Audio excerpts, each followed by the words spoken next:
也确实熬不动了。龙万，对，没想到有所涉猎。请先，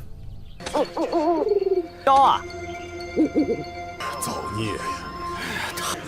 他死了一个捕快，和长青两地，2年前就破。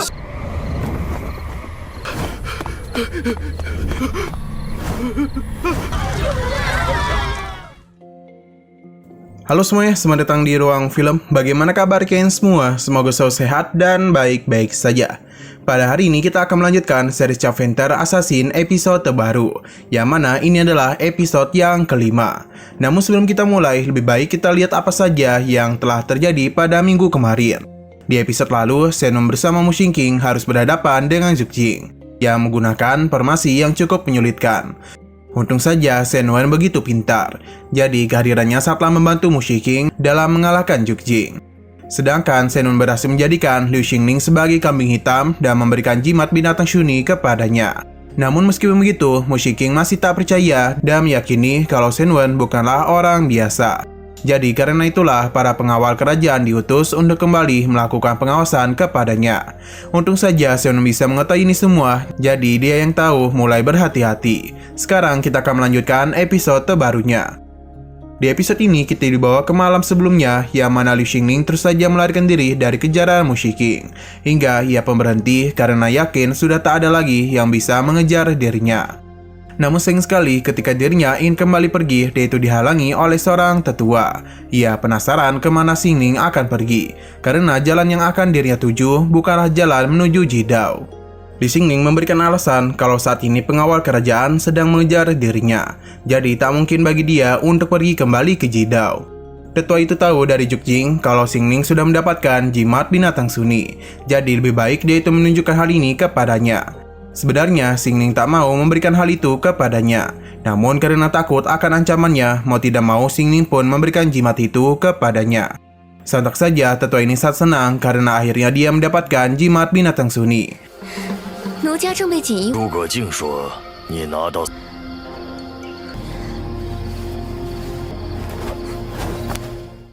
Di saat Xingning melancarkan serangan, ketika juga tetua itu sadar kalau jimat ini adalah palsu, karena jimat yang asli tidak akan mungkin bisa dihancurkan meskipun oleh pedang sekalipun. Liu Xingning pun sadar kalau dirinya sudah dijebak oleh Shenwen. Pada beberapa malam kemudian, di kota, seseorang yang sering membunyikan alarm malam merasakan hawa yang begitu mengerikan. Yama ternyata itu berasal dari seseorang misterius. Keesokan paginya, terlihat kalau kota sedang begitu ramai. Para penjaga begitu penasaran mengapa akhir-akhir ini banyak pengawal kerajaan di kota. Temannya tahu kalau mereka itu sedang mencari keberadaan dari jimat binatang Liu He. Mereka juga tahu jimat itu merupakan senjata yang paling berbahaya di dunia. Kapten Li meminta untuk tidak membicarakan hal itu. Saat kemudian mereka mendengar kalau telah terjadi sebuah bencana yang mana itu berasal dari kediaman keluarga Liran. Para penjaga pun segera melakukan pemeriksaan dan melihat kalau di sana sudah terjadi kejadian yang cukup mengerikan, karena rumah keluarga Li sudah hangus terbakar. Saksi mata menjelaskan kalau ia melihat dengan jelas kobaran api itu. Hal ini terjadi sekitar 15 menit yang lalu. Waktunya hampir sama ketika para penjaga keluar dari Yaman. Sayangnya saksi mata itu tak melihat keluarga Li melarikan diri, apalagi saat itu api begitu besar. Tak begitu lama, salah satu penjaga melaporkan sebuah penemuan, yang mana seluruh anggota Li telah meninggal. Kapten Li meminta untuk segera melakukan pengecekan kepada orang-orang yang pernah masuk kemari. Xiao Li juga diutus untuk memberitahukan hal ini kepada Lu Tongfei dan Zhu Gao. Sedangkan Kapten Li akan melakukan pemeriksaan. Xin lalu kembali kepada Shenwen yang baru saja sampai di toko. Wan Xingsheng memintanya untuk tidak berkeliaran lagi. Shenwen paham dan tak akan kemana-mana lagi. Wan Xingsheng pun memintanya untuk kembali melakukan pekerjaannya. Tapi saat juga Xiao Tao memberitahu kalau kakek bosnya telah jatuh pingsan. Hal ini tentu saja membuat Wan terkejut. Untung saja kondisi kakeknya itu tak terlalu buruk dan hanya perlu beristirahat saja. Namun Wan yang begitu khawatir memutuskan untuk pergi dan melihat kakeknya. Alhasil toko pun akan tutup untuk sementara waktu. 掌柜，知道就好，干活吧。老爷受惊晕过去了，不过大夫说休息一下。Di sore harinya, Senwan yang sedang berjalan santuy bertemu dengan Kapten Lee, yang mana dia itu bersyukur melihat Senwan yang telah bebas. Kapten Lee juga menjelaskan kalau keluarga Lee Ren telah terkena bencana. Tentu hal itu membuat Senwan terkejut, begitu juga dengan Kapten Lee, karena sampai sekarang dirinya tidak tahu bagaimana hal itu bisa terjadi. Kakek yang berada di sebelah mereka baru ingat kalau Xiaohuji baru mengundurkan diri. Tentunya pekerjaan ini akan sangat berat untuk dirinya lakukan sendiri. Senwan agak terkejut mendengar hal itu, karena Xiaohuji kembali ke desanya untuk mencari pekerjaan. Sedangkan penggantinya itu baru akan datang pada esok hari. Alhasil kakek ini pun harus lembur. Tak ingin melihatnya kesulitan, Senwan pun berencana untuk membantunya. Kakek itu sebenarnya tak ingin merepotkan Senwan, apalagi pekerjaan ini tidak begitu layak. Namun Senwan bersikeras dan dengan senang hati akan membantunya. Kapten Lee pun tentu saja sangat senang, tapi sebelum itu Senwan diminta untuk menunggu dulu, karena Kapten Lee akan melakukan pemeriksaan tambahan. Selain itu, orang-orang akan menganggap Senwan sebagai bala bantuan yang datang untuk menyelesaikan kasus ini. Kapten Lee yakin dengan bantuan mereka, kasus ini bisa segera dipecahkan. Mendengar nama si Kusheng membuat Senwan begitu terkejut. Nah, kakek itu meminta Senwan untuk lembur pada malam hari ini karena dirinya yang sudah tua tak mungkin bisa lembur lagi. Senwan paham dan akan memberikan bantuan. Apalagi beberapa hari lalu dirinya ini pernah pergi ke kediaman keluarga Lee Ren untuk membantu mereka dalam mendesain roda air. Ya, sungguh tak menyangka kejadian ini akan terjadi. Selain itu, Senwan juga bisa membaca desain rumah keluarga Lee. Kapten Lee tak ingin membahas hal itu dulu karena mereka harus segera melakukan pemeriksaan. 也确实熬不动了。懂了，对，没想到有所涉猎。请。 Beberapa saat kemudian, kakek ini pun sudah selesai melakukan pemeriksaan. Senwan sebenarnya ingin pergi, tapi Kapten Lee mencegahnya. Karena lebih baik Senwan juga mendengarkan informasi ini. Kakek itu memberitahu kalau para korban lebih dulu dihabisi sebelum api berkobar. Hal itu bisa dibuktikan dengan luka-luka yang mereka dapatkan. Semua luka hampir semuanya tepat berada di leher, dan hanya dalam satu tebasan mereka itu dihabisi. Bisa dikatakan kalau pelakunya sangat ahli dalam berpedang. Senwan yakin kalau kebakaran itu hanya dijadikan sebagai pengalian saja. Ia penasaran penemuan apa saja yang membuat mereka curiga. Yang ternyata di kamar pelayan, Kapten Lee menemukan jejak seretan. Seharusnya pelaku itu menghabisi semua orang dulu lalu menggabungkan mereka di kamar utama untuk dibakar. Tak tanggung-tanggung jumlah korban mencapai 11 orang. Tentu saja hal ini membuat Senwan terkejut. Ia pun yakin kalau pelaku ini pasti mengenal baik keluarga Lee. Dan mungkin mereka itu saling mengenal. Kapten Lee juga berpikiran hal yang sama. Jadi dirinya itu telah melakukan pencarian apakah keluarga Lee telah menyinggung seseorang atau tidak. Kakek ini ingat betul kalau kejadian kali ini sangat mirip dengan kejadian pada setengah bulan yang lalu. Saat itu, Kia dan Changqing juga mengalami tragedi yang sama. Bahkan dalam 2 bulan itu banyak kejadian yang sama. Bahkan metode yang digunakan juga sama persis. Kapten Lee dan Kapten Wang tak mampu memecahkan kasus ini. Jadi kasus itu pun dipindahkan ke pemerintahan daerah. Bisa dikatakan kejadian ini kurang lebih ketika Senwan telah datang ke daerah Kinnan. Sayangnya Senwan tak mengetahui hal itu karena dia itu sibuk mencari uang. Senwan yakin kalau ini merupakan kasus berantai. Kapten Lee akan kembali ke Yamen untuk melakukan pemeriksaan. Alhasil, ia pun pergi meninggalkan mereka. Sedangkan Senwan seketika saja teringat dengan kejadian di masa lalunya, yang mana keluarganya juga mendapatkan pelakuan yang sama dari orang-orang misterius. 这2个案件被降职去了县城，不一样，应该有听说过这个事情。我先回一趟衙门查一下。 Keesokan paginya, Senwan yang ingin membuka toko bertemu dengan Xiao Tao yang sedang berbicara dengan seorang pendekar. Xiao Tao yang bertemu dengan Senwan segera memberitahu kalau alasan kakek Wan pingsan adalah karena mengetahui keluarga Lee Ren dihabisi. Jadi kakek Wan yang begitu dekat dengan mereka tak bisa menahan kesedihannya, hingga ia pun dirawat ke Gunung Pila. Nona Wan juga ikut ke sana untuk merawat kakeknya. Jadi karena itulah toko ini tidak akan dibuka untuk sementara waktu. Senwan paham dan akan mengunjungi mereka. Tapi dia itu penasaran dengan pria barusan yang ternyata dia itu ada tamu dari kakek Wan yang merupakan master dari suatu sekte. Alasan dia kemari ada untuk melindungi keluarga Wan karena takut sesuatu yang buruk akan terjadi di Pila. Malam selanjutnya, kita pun diperlihatkan kepada seorang penjaga yang sedang melarikan diri dari kejaran seseorang. Sayang sekali pada malam itu dia ini harus bernasib sial. Tak hanya itu saja, kebakaran kembali terjadi kepada sebuah keluarga.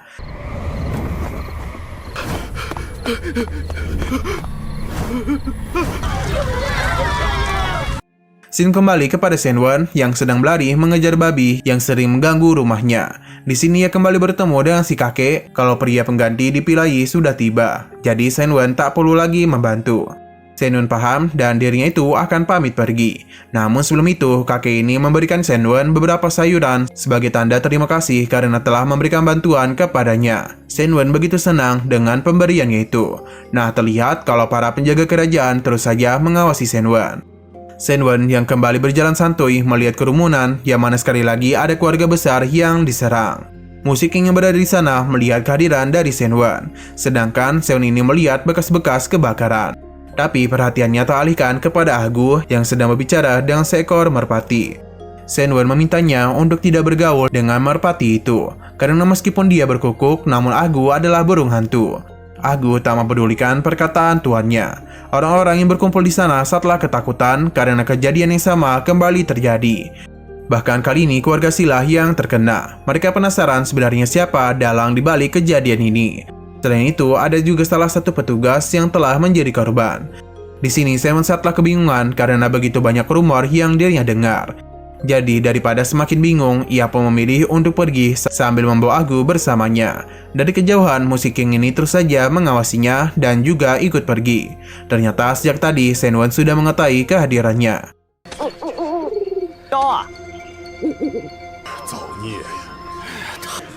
他死了一个捕快，和长青两地，2年前就过。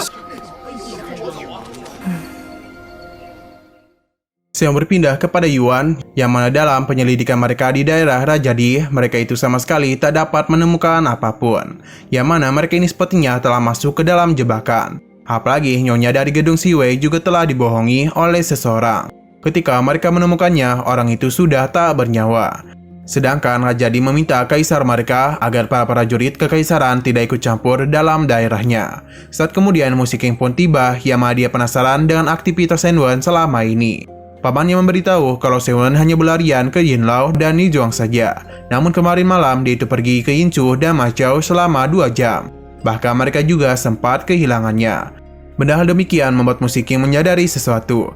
Karena bagaimanapun kemarin telah terjadi lagi kasus pemusnahan. Yuan yang juga tahu hanya menduga kalau itu merupakan perselisihan dari dunia seni bela diri saja. Jadi seharusnya hal itu tak berhubungan dengan jimat bintang. Kalau pelaku dari kejadian ini begitu hebat dalam seni bela diri dan juga pandai menyelinap masuk, kemungkinan dia itu sangat mengenal para korban. Selain itu, si pelaku juga memiliki pemikiran yang sangat hebat dalam menjalankan tugasnya, sehingga dia itu tak meninggalkan jejaknya sedikit pun. Musik King yakin kalau pelakunya adalah Senwon, namun Yuan tak membenarkan hal itu. Karena tak mungkin bagi Senwon bisa menggunakan seni bela diri. Pada awalnya, Musik King juga berpikiran seperti itu. Namun setelah melihat luka pada tubuh korban, masing-masing memiliki kemiripan yang sama. Dan pelaku juga tahu kebiasaan dari para korban. Nah, jika dipikir-pikir, keluarga Lee dan Se ini juga pernah meminta bantuan kepada Senwon. Maka karena itulah dirinya yakin kalau Senwon adalah pelakunya. Yuan memintanya untuk mencari bukti dulu sebelum menuduhnya. Tak begitu lama, Bawang Musik King pun tiba, yang mana dia sudah berlari dari kediaman keluarga Si di selatan kota sampai Yijuang. Yang mana itu membutuhkan waktu selama 1,5 jam. Mengetahui hal itu semakin membuat Musik King yakin kalau waktu itu setelah tepat ketika Senwon melarikan diri dari pengawasan pihak kerajaan. Yuan paham, tapi semua ini tak ada hubungannya dengan jimat binatang. Musik King tak peduli karena penjahat harus mereka tangkap. Kembali kepada Senwon, ketika dirinya ingin kembali ke rumahnya, ternyata sebelumnya Ago telah menemukan jimat binatang Dauni. Ia pun dibuat penasaran apakah pemusnahan akhir-akhir ini berhubungan dengan jimat binatang itu. Ia penasaran siapakah yang sedang mencari jimat ini. Nah, ketika Senwon mau masuk ke rumahnya, dia pun penasaran apakah seseorang telah masuk ke dalam kediamannya. Karena dia itu merasakan adanya perubahan pada kediamannya. Senwon yang baru saja sampai di rumahnya saat yakin kalau kediamannya itu telah dimasuki oleh seseorang. Apalagi pintu rumahnya telah terbuka lebar. Tentu saja Senwon menjadi was-was karena bisa saja orang itu masih ada di dalam rumahnya. Ia juga sadar kalau beberapa jebakannya sudah dipakai dan kemungkinan besar orang ini sudah pergi. Senwon bergegas mengecek keberadaan dari kotak yang dia sembunyikan. Kotak ini tidaklah sembarangan karena di dalamnya terdapat jimat binatang 6 arah. Senwon sadar betul kalau rumor tentang jimat ini sudah tersebar kemana-mana. Tapi di dalam rumor itu terdapat begitu banyak informasi benar dan juga tidak benar. Maka seharusnya tidak ada orang yang tertarik dengan jimat binatang ini. Namun tak kenapa kini orang-orang malah kembali mencari jimat itu. Bahkan sampai menggunakan cara yang sangat kejam. Senwon yang tak ingin kejadian yang menimpa keluarganya terulang kembali, jadi ia pun harus segera menangkap pelakunya. Sayang sekali saat juga ada seseorang yang telah datang ke kediamannya, yang mana itu ternyata adalah Mushiking. Senwon yang tidak tahu siapa itu, langsung saja menyiapkan mekanismenya untuk melumpuhkan Mushiking.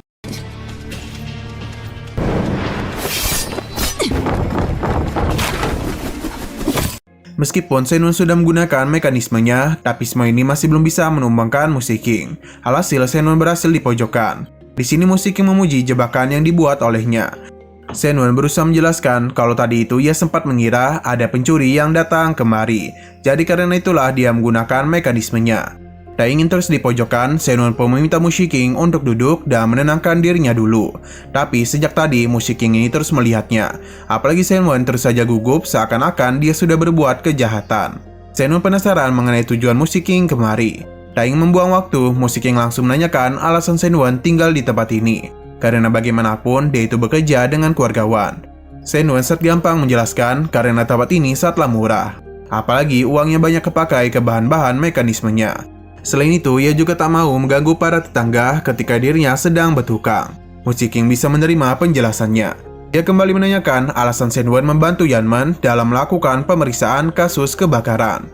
Padahal sebagai seorang cendekiawan, pekerjaan ini tidak cocok baginya. Namun Senwon tak begitu mempermasalahkan hal itu. Hingga akhirnya Mushiking berpikir kalau Senwon pasti sedang menghapus beberapa bukti yang mengaitkannya kepada kejadian itu. Tentu saja Senwon tak tahu apa yang dikatakan olehnya. Mushiking yang yakin kalau Senwon adalah pelakunya mulai mengaitkannya dengan kasus pertama, tepatnya pada 10 hari yang lalu. Tapi Senwon ingat ketika itu mereka pergi ke gedung Xiaoyu untuk mengejar Xingning. Seharusnya Mushiking ingat karena dialah yang mengajak dirinya. Sedangkan setelah kembali, dia itu tidur sangat pulas.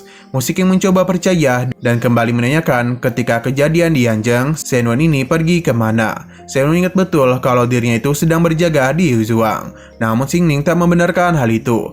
Karena 2 jam Senwon sudah menghilang. Senwon tentu terkejut karena bagaimana bisa dia mengetahui hal ini. Namun Mushiking tak ingin memberitahukan hal itu kepadanya. Akhirnya Senwon pun ingat kalau 2 jam itu dirinya habiskan untuk mengejar babi hutan yang selalu mengganggu rumahnya. Namun jika Mushiking tidak percaya, dia itu bisa bertanya kepada babi hutan yang berada di sebelahnya. Setelah mendengar semua perkataan Mushiking, Senwon pun yakin kalau dia itu telah mencurigainya sebagai dalang di balik kejadian kemarin. Alasan Mushiking bisa mencurigainya adalah karena istana kerajaan telah memberikan status kehormatan kepada keluarga Senlian Zhongwei.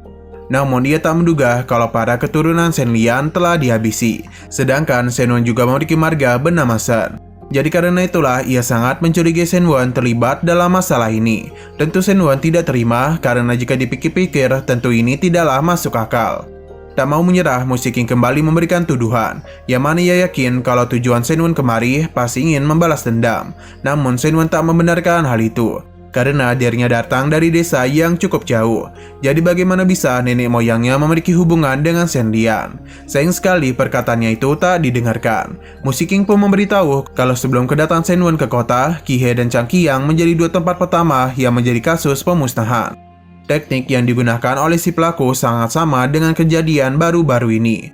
Mushiking yang mencurigai lemari di hadapannya langsung saja melakukan pemeriksaan, yang mana di dalamnya terdapat kotak yang berisi jimat binatang 6 arah. Karena Senwon melarangnya, semakin membuat Mushiking penasaran dengan isi dari kotak itu. Alhasil ia pun langsung saja membukanya. Namun di dalam kotak itu hanyalah sebuah gambar binatang yang pernah kita lihat di episode pertama. 你是当时的幸存者，大名府沈家庄人，祖上和人其和常不一样。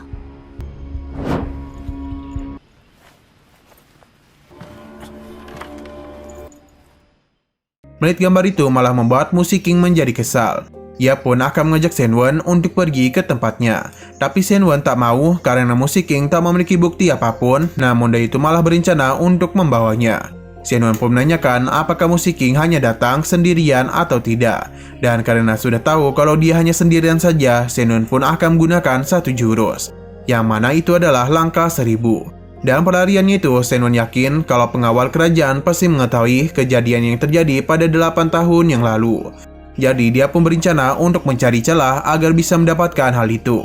Di sisi lain, Kapten Lin meminta kedua bawahnya untuk selalu waspada, karena pelaku dari kejadian ini sangatlah kejam. Terlihat kalau para penjaga ini begitu lelah, karena sudah 3 hari namun mereka tak menemukan petunjuk apapun mengenai si pelaku. Dan ini terus kepikiran, mereka pun mengajak Kapten Lin untuk menangkap ikan besar. Namun di tengah-tengah pembicaraan, mereka pun melihat Shen Wen yang dikejar-kejar oleh Musik King. Para penjaga pun akan berusaha untuk menahan Shen Wen, tapi semua itu gagal. Musik King pun memberitahu kalau dalang di balik kejadian ini pasti adalah Shen Wen, jadi mereka itu harus segera menangkapnya. Padahal hal itu tentu saja membuat para penjaga terkejut, karena Shen Wen adalah orang yang sangat baik. Kapten Lin meminta mereka untuk tak memikirkan hal itu dulu, karena yang lebih penting mereka harus menangkap Shen Wen. Apalagi pengawal kerajaan pasti sudah melakukan pengawasan kepadanya. Shen Wen yang berusaha bersembunyi akhirnya berhasil ditemukan oleh Musik King.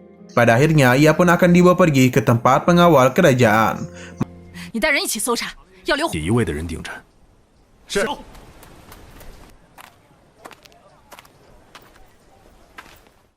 Malamnya kita dibawa berpindah ke sebuah tempat yang merupakan villa milik keluargawan.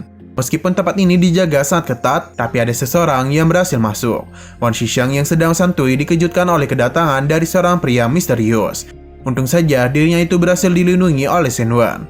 Di sini Shen Wen tak pernah menduga kalau pelaku di balik kejadian ini adalah Kapten Lin. Karena identitasnya sudah diketahui, jadi Kapten Lin pun membuka penutup wajahnya. Ia sangat penasaran bagaimana Shen Wen bisa mengetahui hal itu. Ternyata kapten ini sempat salah mengucapkan kata-kata dari Shu Yicheng menjadi Wu Yichai. Logat dari perkataan itu sangat penting karena memiliki arti yang berbeda. Selain itu, merpati pengawal keluarga Liren dan Shen Lin menunjukkan kalau mereka pernah menjadi bagian dari agen pengawal. Setelah kejadian pertama, Nana Wen bergegas pergi ke villa untuk menghindari masalah dan juga mencari ahli bela diri demi melindungi mereka. Selain itu, ia juga mendengar kalau Tetuan pernah menjadi seorang pengawal sebelumnya. Maka dia pun yakin pelakunya pasti adalah bagian dari pengawal. Shen Wen yang terus mencari informasi akhirnya tahu kalau 15 tahun yang lalu semua pengawal di keluarga Wu telah dihabisi. Ia pun yakin kejadian ini pasti berkaitan dengan Lin. Lin tak membenarkan hal itu karena dia tak berada di tempat kejadian. Jadi bagaimana bisa Shen Wen mencurigainya? Shen Wen yang begitu pintar mengetahui kalau setelah Kapten Lin menghabisi targetnya, ia menuangkan minyak di mana-mana, lalu menyalakan sebuah dupa di atas minyak itu. Jadi dengan lamanya api dupa itu habis, maka Kapten Lin memiliki kesempatan untuk bisa melarikan diri dari tempat kejadian. Setelah kejadian itu, Kapten Lin pun datang ke kota Li pada 5 tahun selanjutnya. Dan waktu selama ini maka bisa dipastikan dia itu sudah memeriksa keadaan dari beberapa keluarga dan juga mampu menghilangkan jejaknya dengan sangat baik. Sedangkan untuk kejadian kedua, sebenarnya keluarga Shen Lian sudah melakukan persiapan agar tak dihabisi. Namun Kapten Lin menggunakan identitasnya sebagai seorang kapten untuk bisa mengelabui mereka. Jadi setelah berhasil masuk, ia pun langsung menghabisi keluarga Shen Lian. Kejadian ini sempat diketahui oleh Xiao Liu, tapi pada akhirnya itu harus mati di tangan kaptennya sendiri. Lin merasa keputusannya dalam mengajak Shen Wen bergabung dalam penyelidikan adalah kesalahan yang besar.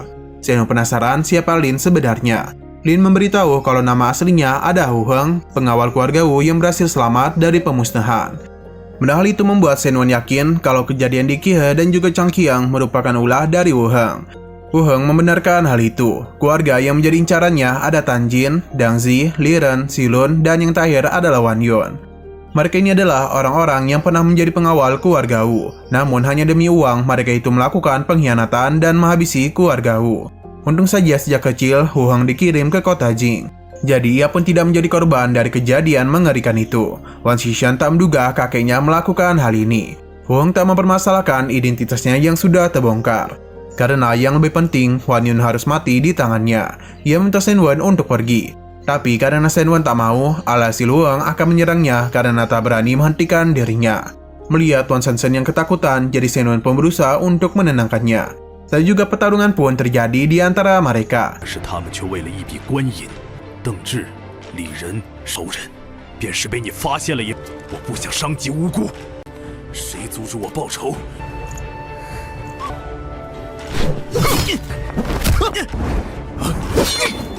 Untung saja tak begitu lama Mu Shiking pun tiba, yang mana Shen Wen dan Mu Shiking ini sudah menjalin kerjasama. Hu Heng tak menduga kalau kejadian sebelumnya hanyalah akting belaka. Untuk mengetahui apa yang terjadi, kita pun dibawa kembali kepada kediaman Shen Wen.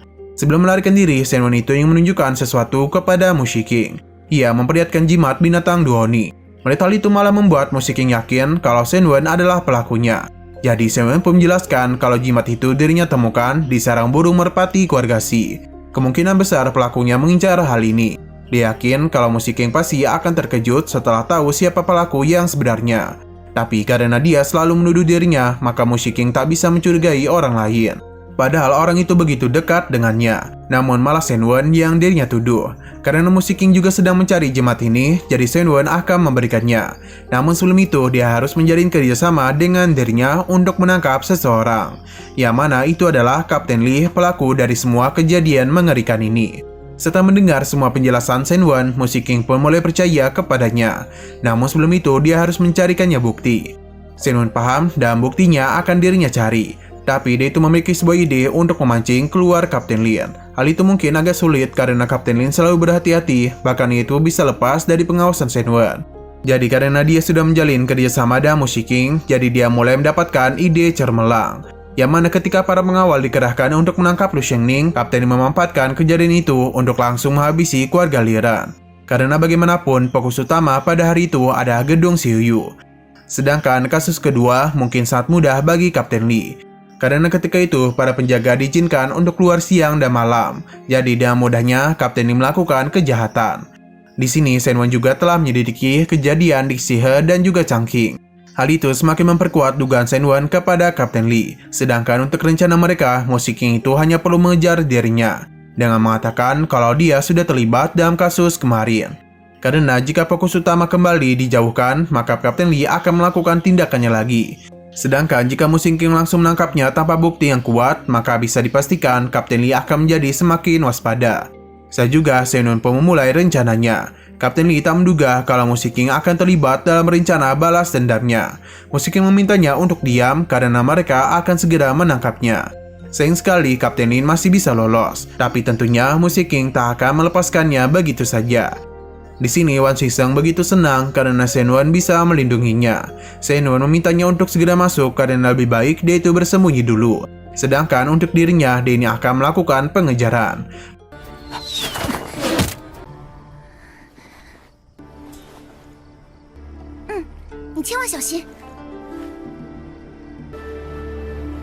Di sini, Hu Feng berjanji Wang Yun yang memiliki nama asli Pang Vian akan mendapatkan hukuman atas apa yang dulu pernah dirinya lakukan. Tapi dirinya segera dihentikan oleh Mu Shiking. Alhasil, pertarungan pun sempat terjadi di antara mereka.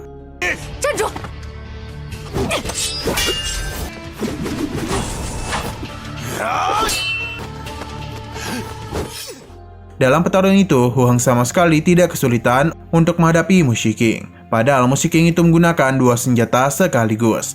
Tapi tetap saja ini semua tak berpengaruh kepada Hu Heng. Di saat Mu Shiking sudah sangat terdesak, untung saja Shen Wen tiba di waktu yang tepat untuk melindungi dirinya. Hu Heng tentu saja kesal karena Shen Wen terus saja melawan dirinya. Padahal dia ini sama sekali tidak terlibat dalam masalahnya. Shen Wen berusaha untuk menyadarkannya. Tapi dia ini merupakan pejuang kelas ahli, jadi akan sangat sulit bagi mereka untuk menghentikannya. Namun meskipun begitu, Mu Shiking sama sekali tidak takut. Wei Heng yang tak mau rencananya gagal kembali melancarkan serangan kepada mereka. Yang mana kali ini dia itu harus berhadapan dengan Shen Wen sekaligus Mu Shiking. Meskipun Mu Shiking dan Shen Wen terus saja berdebat, tapi ketika melancarkan serangan, mereka itu melakukan kerjasama yang cukup bagus. Bahkan ketika Mu Shiking ingin dihabisi, lagi-lagi Shen Wen dan cepat melindunginya. Mereka berdua pun terus melancarkan serangan kepada Hu Heng.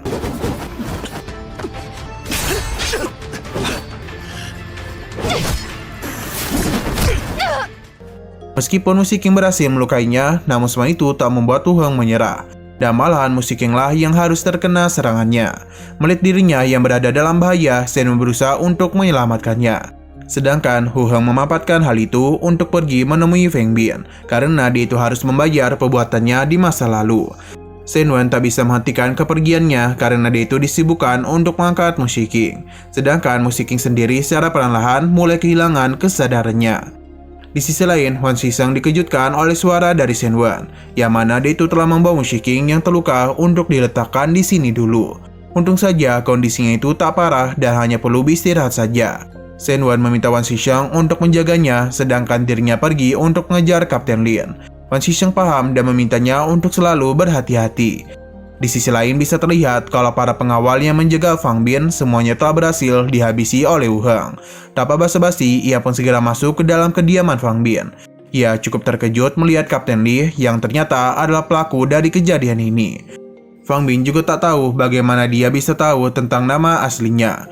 Kapten Li pun memberitahu siapa dirinya, yang mana Fang Bin pun baru sadar kalau dia ini adalah anak kedua dari tetua Wu. Fang Bin baru sadar ternyata yang menghabisi 4 keluarga lainnya bukanlah Sekte Wenxiang, melainkan Wu Heng sendiri. Wu Heng berjanji pada hari ini dirinya akan membalaskan dendam keluarganya. Fang Bin berusaha untuk memohon karena ini semua tak ada hubungannya dengan dirinya. Tapi Wu Heng tak mau mendengarkan perkataannya. Untung saja Shen Wen datang di waktu yang tepat. Sekali lagi Wu Heng dibuat kesal olehnya karena Shen Wen itu terus saja mengganggu dirinya. Shen Wen mencoba menenangkan Wu Heng dan memintanya untuk mencari tahu kejadian yang sebenarnya. Tapi apapun yang dia katakan, Wu Heng tak mau mendengarkannya. Mengetahui hal itu, Shen Wen pun langsung melemparkan jaring untuk membatasi pergerakannya. Selain itu, dia juga segera membawa Fang Bin untuk melarikan diri.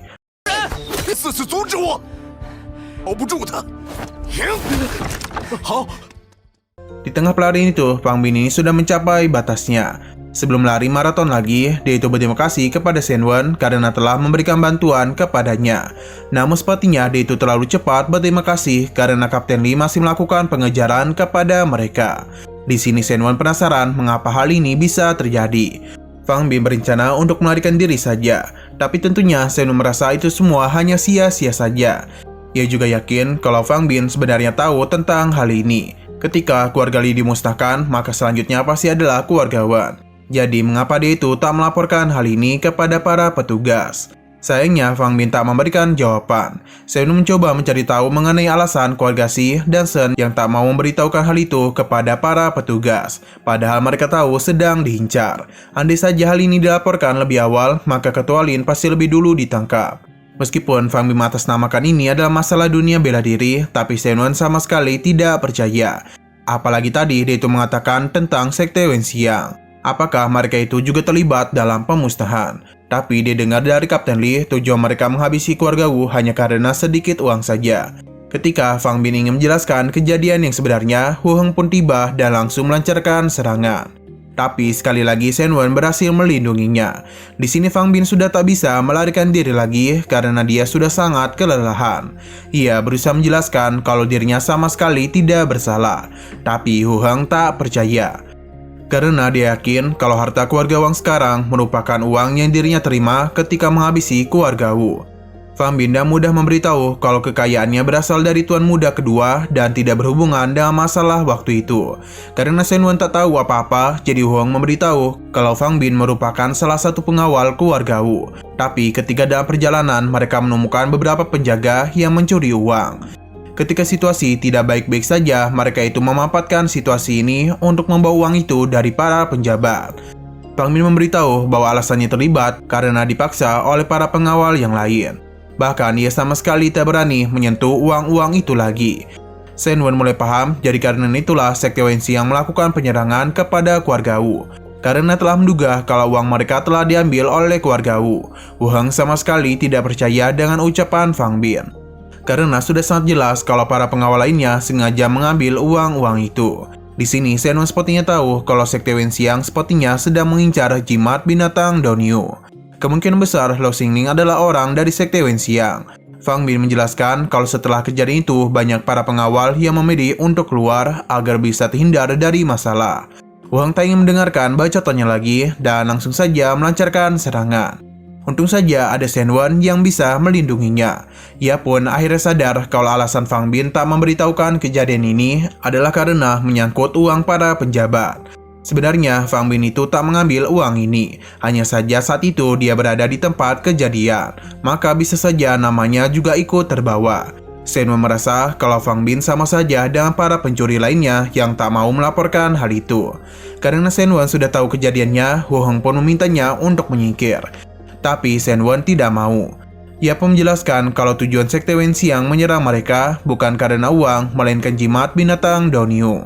Jadi demi mendapatkan jimat itu, Sekte Wenxiang memilih untuk menghabisi keluarga Wu. Tapi mereka tidak tahu kalau sebenarnya jimat itu ada pada kediaman keluarga Si. Wu Hong merasa itu hanyalah omong kosong saja. Namun Shen Wen ini memiliki daftar nama-nama keluarga yang telah mencuri uang penjabat itu. Hal ini didapatkan dari Sekte Wenxian yang akan melakukan pemeriksaan mengenai keberadaan dari jimat binatang Daoniu. Wu Hong yang sudah dipenuhi oleh amarah sama sekali tidak mau mendengarkan penjelasannya. Shen Wen hanya berniat untuk menghentikan Wu Hong saja agar dia itu tidak menghabisi orang-orang yang tak bersalah. Wu Hong meremehkan kemampuan Shen Wen karena dia hanyalah pejuang kelas 2. Jadi tak mungkin bagi dia bisa menang. Pada saat juga pertarungan pun terjadi di antara mereka. 当年文香教的目的会受俘，所以出手灭了我，也在探查当年劫官银的人。莫官银也是衙门来。就凭你一个二流武者，小计，看你还有什么花招。 Meskipun Shen Wen telah menggunakan jebakan, tapi semua itu tak bisa menumbangkan Wu Hong. Ia pun penasaran apakah Shen Wen masih memiliki trik lain untuk mengalahkan dirinya. Karena dia yang memintanya, maka Shen Wen pun langsung mengabulkan permintaannya. Ia pun menggunakan trik barunya, yang mana kali ini Shen Wen telah menyiapkan sebuah armor untuk bisa mengalahkan Wu Hong.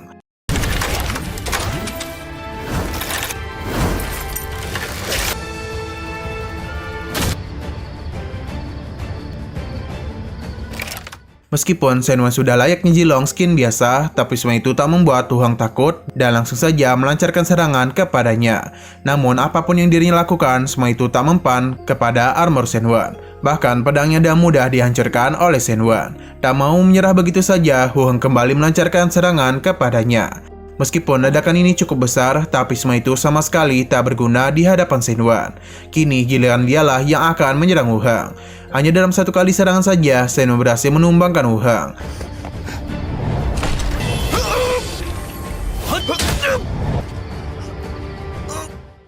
Sedangkan di sisi lain, Mo Shiqing baru saja sadar dari pingsannya. Tak ingin membuang begitu banyak waktu, ia pun segera menyusul Shen Wen.